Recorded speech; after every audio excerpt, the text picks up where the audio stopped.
Sarah Saxton. I delivered my daughter Sailor on August 1st in 2020 here in Maryville, Mosaic. I remember the first time they checked me in up here. It was just so different. They actually cared. They took the time to learn my name. They would come in and check on me. They did everything they could to give me the best care.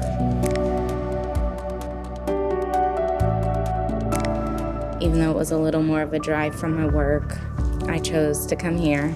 It ended up being my gallbladder was bad, but we had to wait until after I had Sailor to remove it, unless something were to be dire need. And it was just a lot of pain. I actually spent a couple nights here prior, and that's when I had Stacy for the first time. She would always come in and check on me.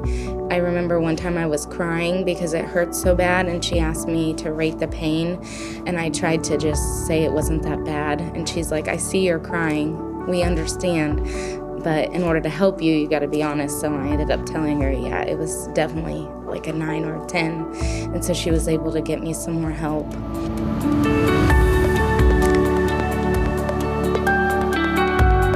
I came in for my 36-week appointment, and I was still in a lot of pain, a lot of discomfort. I wasn't sleeping. I wasn't really keeping any food or liquids down. So they sent me upstairs to be induced.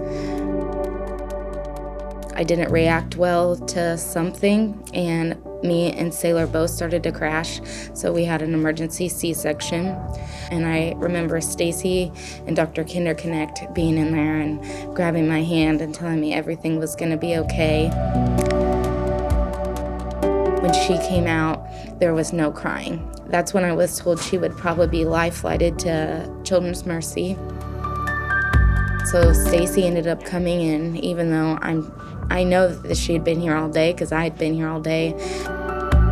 I was well aware it was past her shift, but she came in, and I remember she touched my face, and she's like, "It's gonna be okay." She calmed me down and told me they had done everything they could here, and if she does end up getting life-flighted, it was for her best health, and that's what I wanted too. It turned out that it was just air bubbles on the ultrasound, so she actually didn't end up having to go. And I got to see her later that night. I was able to take care of Sarah before she had her baby several times as an outpatient.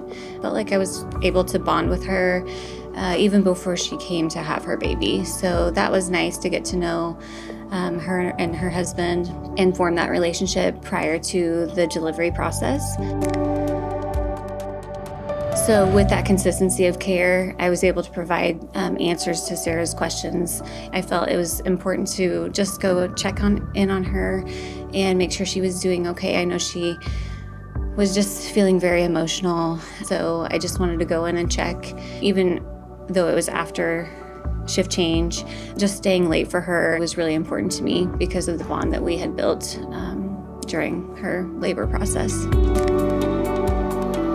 With COVID, everyone knows things have changed and it looks a little bit differently. We feel like we can offer that one-on-one support where the laboring mom only gets the one support person, and we can kind of fill that gap in between offering physical and emotional support, one-on-one at bedside, just really being there for them the entire process. And we're proud that we're able to do that for them. We are very blessed to be a baby-friendly hospital working towards baby-friendly goals.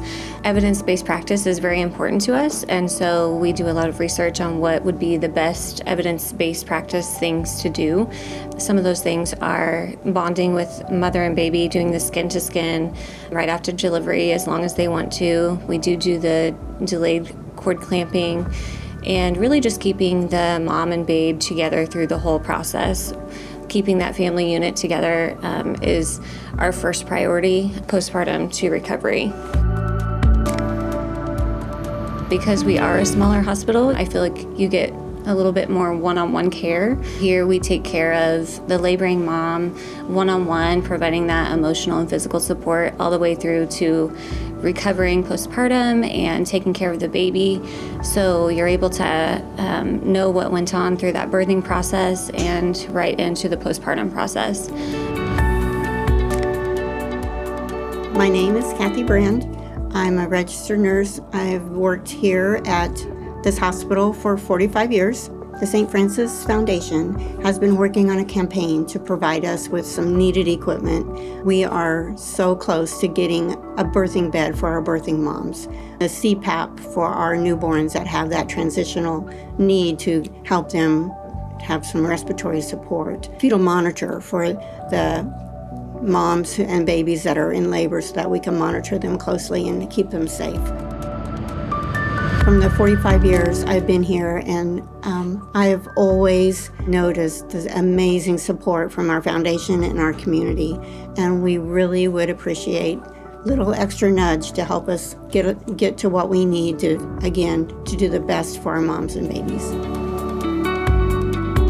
When you do have a child, you learn the value of time. Even though Stacy took that extra step to calm me down, which to some people, it probably sounds like nothing, but to me as a new mom, it was literally all I had to hold on to at that moment.